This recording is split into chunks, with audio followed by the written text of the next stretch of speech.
Samantala, ipinagtanggol palasyo ang naging puna ng ilang netizens sa Senado at Kamara kaugnay sa umano'y hindi pakikiramay sa mga biktima ng bagyo. Ayon po kay PCO Secretary Sunny Coloma, kumikilos naman po ang mga mambabatas para maabutan ng tulong ang mga nasalanta ng bagyo.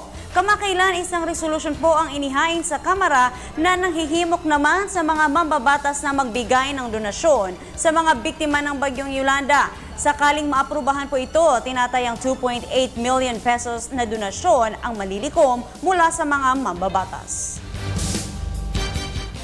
Sa natunghayan po natin ay mataas po ang interes at nagpakita naman po ng konkretong pagkilos ang ating mga mambabatas.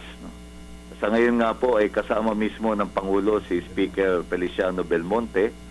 Meron pong inisyatiba ang House of Representatives na sarili po nilang relief operations. Naghahanda din po sila ng relief goods.